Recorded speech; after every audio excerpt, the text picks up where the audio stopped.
네, 민주당 김의겸 의원이 제기한 이른바 술자리 의혹을 놓고 정치권의 후폭풍이 날로 거세지고 있습니다. 이런 가운데 레고랜드 사태를 놓고도 여야 간 책임 공방이 이어지고 있는데요. 네, 오늘 정치권 소식 두 분과 함께 짚어보겠습니다. 예. 곽관용 국민의힘 남양주을 당협위원장, 설주환 더불어민주당 법률지원단 변호사 나오셨습니다. 안녕하세요. 어서 오십시오. 네, 안녕하십니까. 예.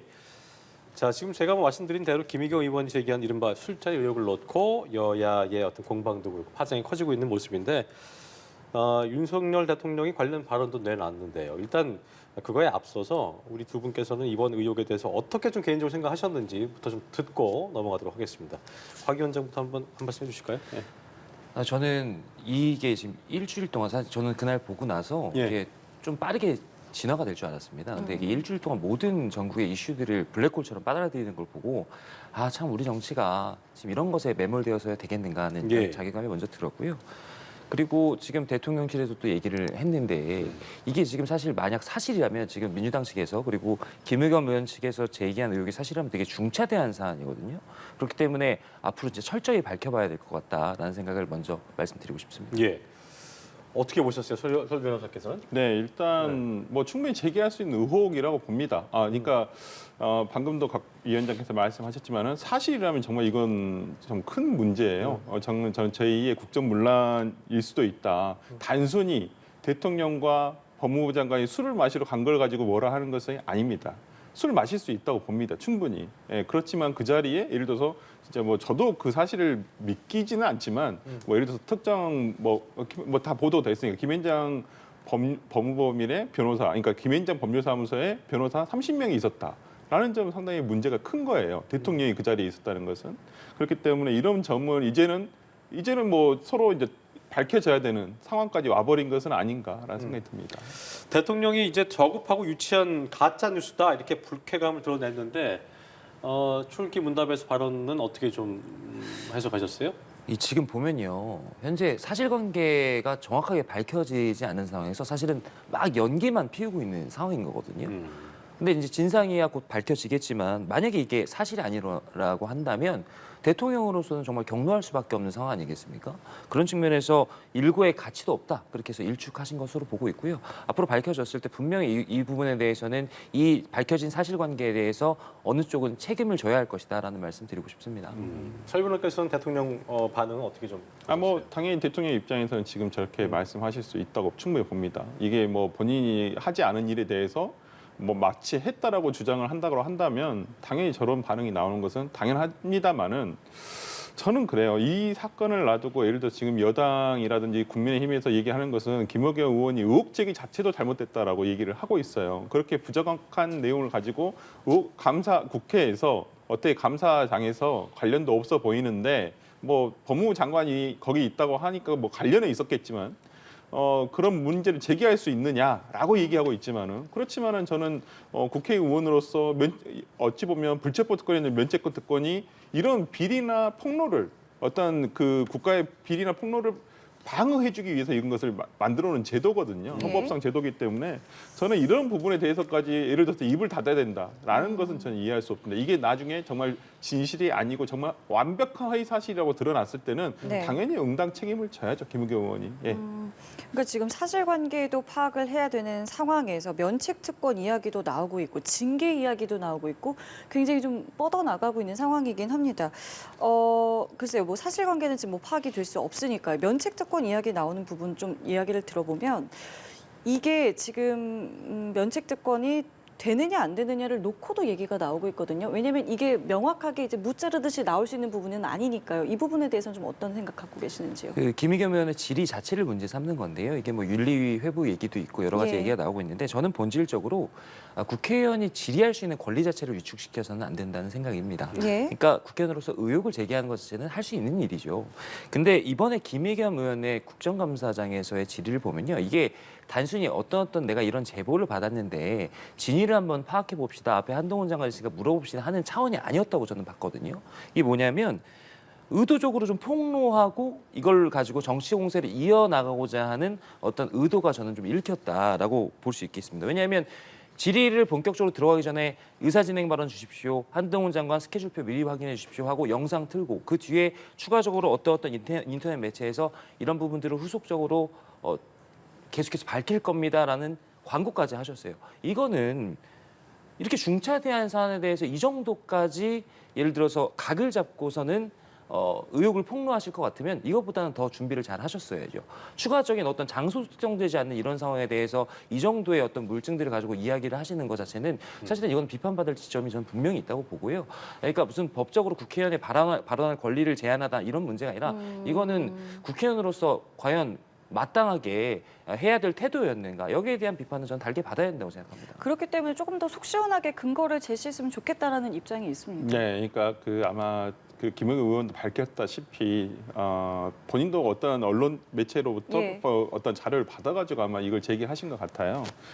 그렇다고 한다면 그 언론 보도 매체도 지금 조금 부정한 부분이 있습니다. 장소를 특정하지 못한 부분이라든지 아니면 이 발언을 실질적으로 한 사람에 대해서 직접 취재가 불가능하다라는 부분 이런 부분들이 있어서 좀 더 취재가 돼야 되고 어찌 보면 수사권이 없는 언론 매체로서는 더 이상 진실 규명을 하지 못한 부분도 한계가 있기 때문에 뭐 그런 부분도 있다고 봅니다. 그런 부분은 이제 고소 고발이 되었기 때문에 이제 사실관계가 확인이 될 거라고 저는 생각을 하고요.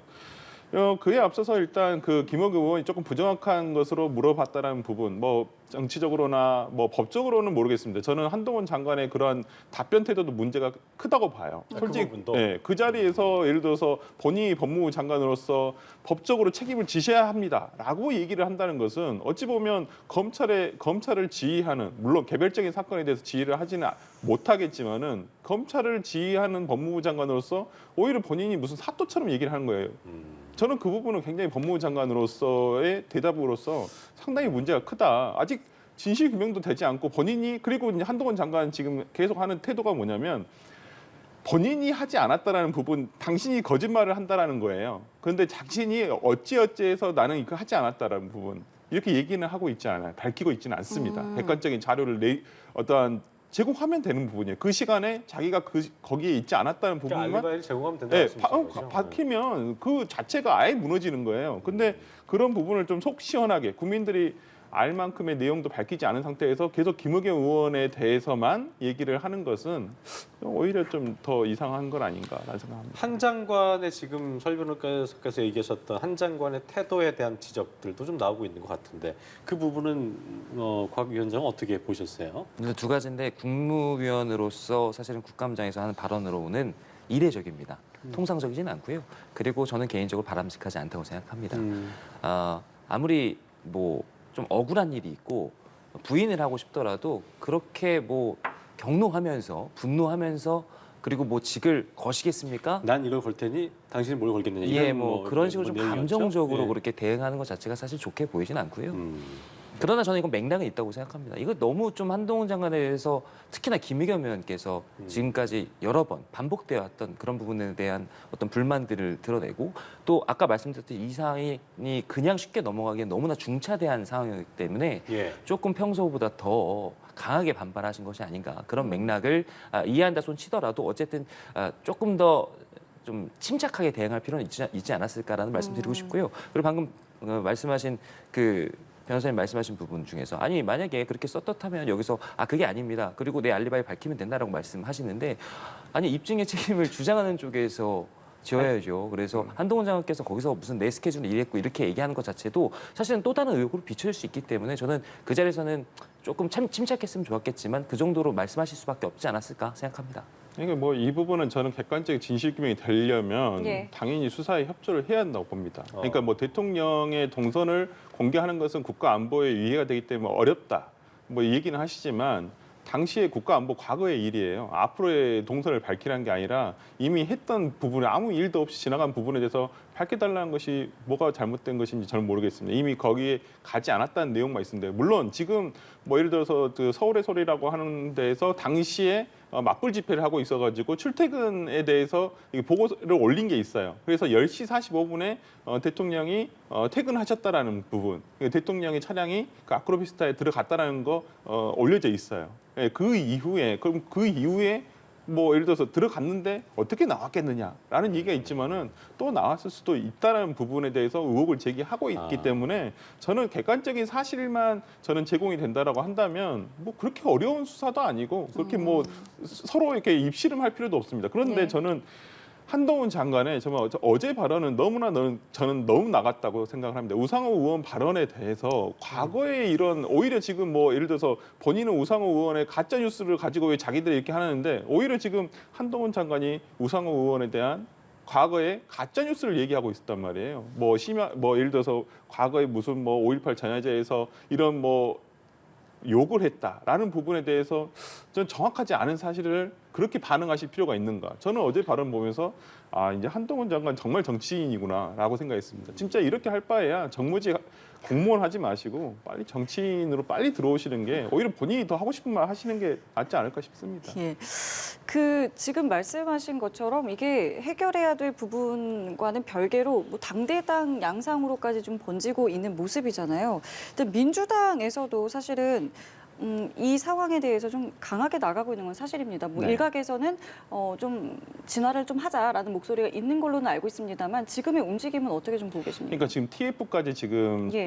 짜서 이 부분에 대해서 진실 규명을 해야 된다라고 하는데 당초에는 그런 분위기는 아니었던 것 같습니다. 그러니까 제가 지금 아까 곽 위원장께 말씀하셨다시피 발언 당시만 하더라도 그렇게 이게 갈 일인가? 예. 뭐 하루 이틀 정도의 그냥 뭐 가십거리로 끝날 문제가 아니었나라고 생각하는데 오히려 이건 제가 봤을 때 한동훈 장관이 막 이렇게 과한 반응을 내면서 대통령실에서 오히려 지금 더 키우고 있는 입장이에요. 그러니까 거기에 지금 대응할 수밖에 없다 보니까 민주당으로서도 아니 자당의 의원이 의혹 제기를 한 부분에 대해서 저렇게까지 뭐 지금 징계를 한다고 하는데 당연히 보호까지는 아니더라도 합당하게 국회의원으로서의 권리는 지켜줘야 되는 것은 아닌가라는 생각을 하고 있고요. 무엇보다도 진실규명이 돼야만 하는 사안이 돼버렸습니다. 진짜 그냥 지나가는 그냥 가십거리가 아니라 돼야만 하는 상황이 돼버렸기 때문에 민주당으로서도 대응할 수밖에 없다. 이 점에 대해서 상당히 저는 안타깝게 생각합니다. 지금의 어찌 보면 경제 위기가 더 큰 문제인데 오히려 이런 지역적인 문제를 가지고 여야가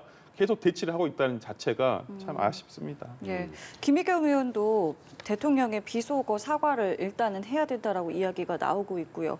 뭐 국민의힘도 뭐 강하게 나오고 있는 건 사실이고요. 모습을 좀 어떻게 보고 계시는지요? 그러니까 이런 이슈를 가지고 지금 이 시간에 이렇게 논박을 하고 있어야 된다는 자체가 저는 좀 자괴감을 느낍니다. 예. 국민들의 피로감이 높아진다는 말씀이신 거죠? 그러니까 이게 만약에 정말 정확한 의혹을 가지고 뭔가 제기된 것이라면 모르겠지만 김의겸 의원이 사실은 저는 의도했던 바 중에 그리고 지금 책임을 져야 되는 것 중에 가장 큰 지점이 바로 이 지점이라고 생각합니다. 더 중요한 현안들이 많은 그 이야기들을 모두 하지 못하게끔 이렇게 자극적이고 이렇게 뭔가 국민들에게 눈살을 찌푸리게 하는 이런 주제를 가지고 이야기를 하게 만들었다는 것. 이게 정말 큰 문제 아니겠습니까? 그리고 저는 민주당의 대응도 아까 말씀하셨던 걸 들으면 뭐 한동훈 장관이나 정부에서 오히려 이 이슈를 키우고 있다. 만약에 제가 말씀드린 것처럼 이게 어떠한 전국의 국면 전환을 위한 것이라고 한다면 저희가 그 프레임에 걸려든 게 맞죠. 근데 지금 정부로서는 이렇게 중차대한 상황에서 강경하게 대응할 수밖에 없고 민주당에서도 어쨌든 이왕 이렇게 TF까지 발족하시면서 진상을 규명하시겠다고 하니 어쨌든 지금 상황으로 보면 이게 어느 정도는 끝장을 봐야 되는 상황. 까지 온 거는 사실인 것 같습니다. 예, 어쨌든 국민들의 피로감을 우선으로 좀 두고 빨리 하루빨리 여야가 이 정쟁에서 조금 해결을 봐야 되지 않나 그런 생각을 하게 됩니다.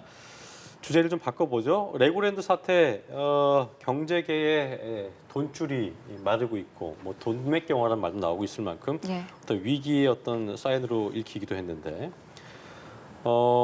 김진태 강원도지사 일정 하루 앞당겨서 급히 귀국은 했습니다. 공항에서 이제 좀 미안하다 입장을 밝혔는데 또 이 부분이 논란이 됐어요. 어떻게 보셨습니까? 저도 참 집권 여당 소속이지만 그 조금 미안하다라는 그 발언 전 매우 유감스럽다고 생각합니다. 물론 이 전임 도정을 인수하는 과정에서 여러 가지 문제점들을 발견했고 거기에 대해서 여러 가지 고민과 검토를 통해서 조치를 취할 수는 있죠. 근데 결과적으로 그것이 지금 이 금융시장의 채권시장에 너무나 커다란 경색을 가져왔고 그렇죠. 그렇다면 공직자로서는 보다 책임 있게 사과하고 이후의 계획에 대해서 밝히는 그런 발언들이 나왔어야 하는데 그런 것에 비해서는 너무나 좀 무책임한 모습으로 국민들께 비춰지지 않았을까라는 비판의 말씀드리고 싶습니다. 국민의힘 입장에서도 지금 뭐그 박 위원장의 말씀처럼 유감스러운 입장을 갖는 분들이 많이 있을 걸로 알고 있습니다. 설 변호사께는 당연히 좀 비판의 목소리를 아니, 내시겠죠. 이건 여야를 가리지 않습니다. 가릴 문제가 아니라고 보고요. 이 부분은 정말 대한민국의 금융시장, 오히려 지금 IMF, 제2의 IMF가 오지는 않을까 되게 걱정하는 부분이에요. 국민들이 이 부분에 대해서 체감하지 못하실 수도 있는데 제가 금액으로 딱 들어볼게요. 지금 50조 투자한다고 그랬잖아요. 정부에서 예. 금융시장에 대해서 명확하게 밝힌 거 50조입니다. 2021년도에 삼성의 총 매출액이 279조예요. 그중에서 순이익이 51조입니다. 그러면 2021년도에 삼성의 순이익을 김진태 지사 한마디에 이게 날아가 버린 거예요. 아니 그렇다고 한다면 어느 정도 크기인지 아셔야 돼요. 이게 얼마만큼의 커다란 문제인지. 그리고 지금 오늘 아침 뉴스까지, 어제 밤 뉴스까지만 해도 지금 200조를 더 추가적으로 투자 정부가 여기에다가 넣을 수 있다. 그러니까 시장 안정을 위해서 200조를 더 투자를 해야 될 수도 있다라고 지금 뉴스가 나오고 있어요. 그러니까 50억 플러스 알파였었죠, 그게. 그렇다고 한다면 이 금액이 얼마나 큰 금액이냐면 우리나라 예산이 600조에 3분의 1이고 체감 안 되실 수 있어요. IMF 때 우리나라가 160조를 시장에 돈을 풀었어요. 근데 거기보다 더 큰 200조를 풀어야 된다는 거예요. 그렇다고 한다면 지금 김진태 지사는 좀 미안하다라고 끝날 문제는 아니라고 보거든요. 이 부분에 대해서는 정말 자신의 욕심으로, 무슨 욕심인지는 모르겠습니다. 정치적인 욕심으로 자신의 무능을 드러냈다고 밖에 볼 수가 없는데 예. 그러한 자신의 무능이 그냥 당연히 그냥 강원도로 끝날 문제가 아니라 이게 대한민국 전체를 지금 휘감고 있어서 정말 예. 저는 걱정이 너무 앞섭니다. 예, 이번 사태를 이제 민주당 같은 경우는 무능을 지적을 하시기도 했습니다만은 또 한편으로는 좀 정치적인 의도가 있었다. 이거는 고의 부도다라고 이야기를 하면서 이제 잦은 사퇴를 해야 된다라고 말하고 있습니다. 이 부분 어떻게 들으셨습니까? 그게 해석에 좀 여지가 있는 것 같습니다. 예. 이게 레고랜드의 사실은 개발 운영 주체가 강원 중도개발공사라는 예. 곳이거든요. 근데 이게 사실 레고랜드가 처음에 운영되기 시작한 이후부터 여러 가지 얘기들이 나왔었어요. 그러니까 설계가 좀 부실하지 않느냐, 멈춤 현상이 너무 잦다. 그래서 여러 가지 이제 방만한 운영이나 이런 것들을 통해서 이게 약간 건전화가 필요한 것이 아니냐라는 지적들은 여러 번 있어 왔는데, 그래서 저는 김진태 지사가 이 지자체의 채무가 계속해서 늘어나는 과정에서 이런 것들에 대해서 조치가 좀 불가피한 측면이 있었을 것이다. 그런 측면에서 만약에 전임 도정에 대해서 뭔가 전환을 꾀했다면 그것을 정치적 의도라고 부를 수도 있을 것 같습니다. 근데 그럼에도 불구하고 저는 현재 민감한 이런 시장 상황을 고려해서 조금 더 다른 방법을 찾을 수 있지 않았을까. 예를 들어서 지금 이 공사에 대한 부도 처리하는 것이 아니라 이 공사에 대해서 여러 가지 감사 청구 등을 통해서 자정 노력을 촉구하거나 그렇죠. 그다음에 이제 정부의 여러 가지 그 관련 부처와 협의를 통해서 뭔가 이 부분들을 좀 개선해 나갈 방법들을 사실 순차적으로 신중하게 추진했어야 한다고 보는데 뭔가 좀 선언적인 의미를 조금 더 담기 위해서 전격적인 행위를 하시려다 보니까 어느 정도는 좀 무리수를 둔 측면이 있다라고 저는 보고 그래서 참 있습니다. 아쉬웠던 부분은 채무 불이행을 할 만큼 여력이 없었다든가 금액이 그렇죠. 20조였던 이름 모르겠는데 그쵸. 2천억대 단계 물론 적은 금액은 아닙니다만 국가적으로 봤을 때 그러니까 강원도 1년 예산이 7조입니다. 예. 7조인데 여기에 대해서 2천억을 갚으라는 것도 아니었었어요. 당시에 그냥 보증 연장만 해주면 됐었어요. 그렇죠. 강원도가 그냥 이 부분에 대해서 보증 연장을 하고 원래 다 모든 어찌 보면 이 PF 사업이라는 것들이 대부분 다 대출을 그러니까 싼 이자 저리의 시절이 있지 않았었겠습니까? 그러면 자산을 늘리는 게 당연한 거예요. 국가나 사기업이나. 그렇다고 한다면 당시에 어떤 저리의 투자금을 가져와서 많이 자산을 만들어 놓는 것이고 이것을 이제 운영을 해 가면서 이자라든지 원금을 천천히 갚아가는 구조거든요. 이건 모든 지자체가 다 그렇게 하고 국가도 다 그렇게 합니다.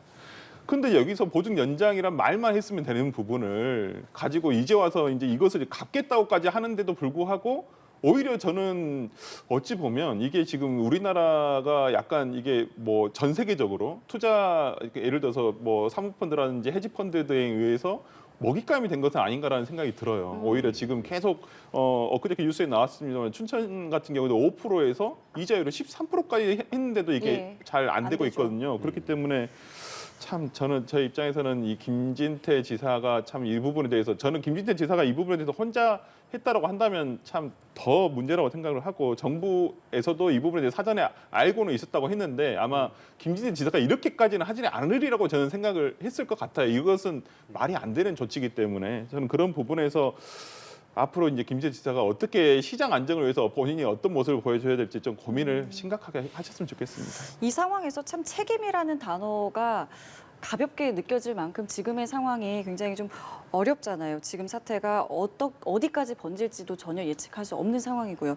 하지만 그럼에도 책임 소재에 대해서 계속 이야기는 나오고 있습니다. 이게 좀 어떻게 해결이 돼야 된다고 보시는지요? 저는 지금은 일단은 책임 소재를 따질 때는 아니라고 보고요. 예. 책임 소재는 일단 이 불을 끈 이후에 지금 정부에서도 여러 가지 재정 투입 방안이나 예. 좀 장기적으로 보면 내년에 또 채권이 돌아오는 만기 채권도 돌아오는 부분들에 대한 문제들이 있지 않겠습니까? 그렇죠. 이런 것들을 일단 눈앞에 있는 불을 끈 이후에 그 다음에 책임 소재를 따져도 늦지 않다라고 얘기를 하고 싶고요. 예.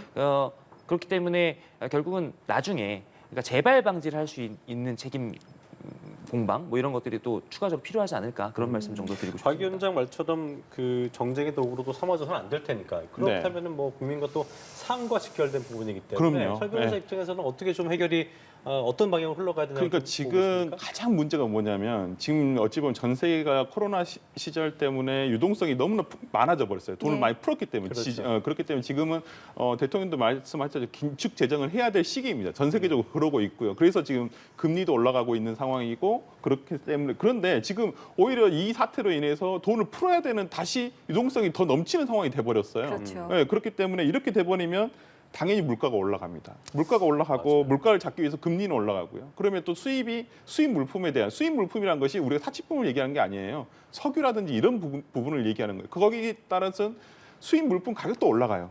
그러면 이게 악순환이 계속 된단 말이에요. 그렇다고 한다면 저는 엊그저께 있었던 비상경제민생대책회의에서 예. 이 부분이 다뤄졌어야 된다고 봅니다. 솔직히 그 부분이 다뤄져서 국가가 이제는 이 부분에서 어떻게 시장에 대한 안정감을 주는 어떤 그런 신호를 줬어야 되거든요. 근데 참 아쉬웠던 것은 이 부분에 대한 언급이 전혀 없었다는 점이 저는 조금 아쉽습니다. 예, 그 지금 설 변호사님 말씀하신 저런 비판이라면 저는 충분히 받아들일 수 있고 정부에서 들어야 된다고 생각합니다. 근데 지금 민주당에서 제기하는 책임론 자체는 조금 방향은 좀 다른 것 같아요. 그러니까 저희가 지금 공통적으로 얘기하고 있듯이 이러한 지금 김진태 지사의 액션이 시장에 어떤 시그널을 주는지에 대한 어떤 검토 부족했다는 점 인정하는데요.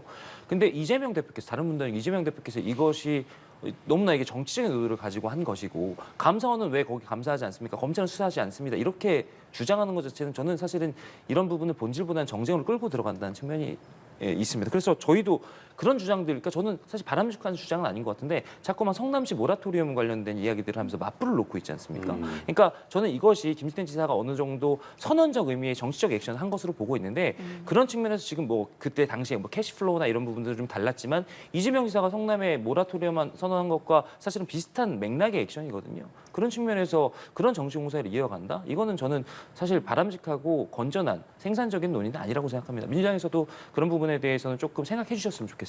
예. 알겠습니다. 자, 이번에는 저희 대통령 지지율 이야기 좀 해보겠습니다. 예. 3주 만에 소폭 반등해서요. 30%를 기록했다라는 여론조사 결과가 나왔습니다.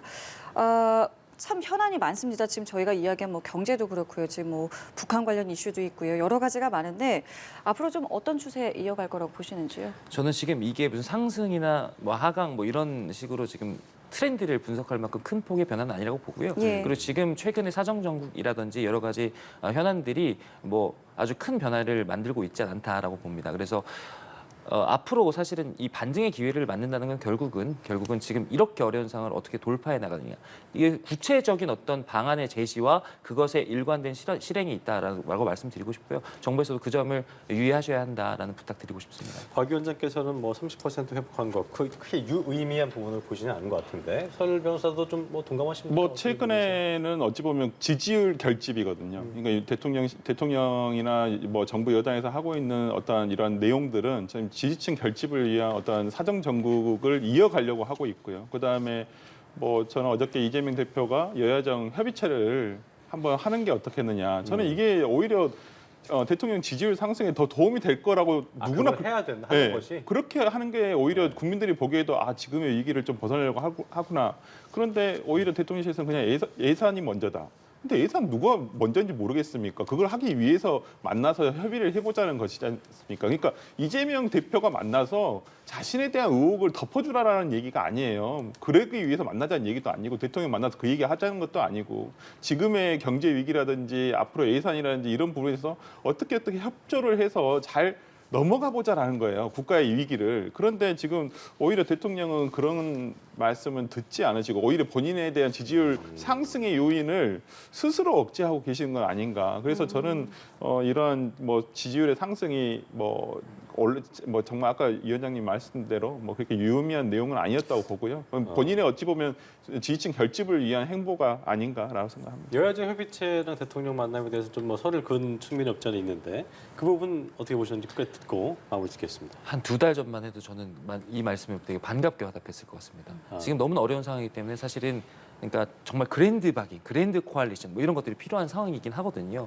근데 너무나 경색된 국면이에요. 그래서 현실적으로 사실 쉽진 않지만 계속해서 노력은 해봐야겠죠. 지금 작은 부분들부터 먼저 조금 풀어가라는 노력을 바탕으로 해서 결국은 그런 움직임들로 그런 방향으로 가야 할 것이다라고 동감합니다. 예, 알겠습니다. 오늘 정치권 소식 여기서 마무리 짓겠습니다. 네. 지금까지 곽관용 국민의힘 남양줄 당협위원장, 서울지원 더불어민주당 법률지원단 변호사와 함께했습니다. 두 분 고맙습니다.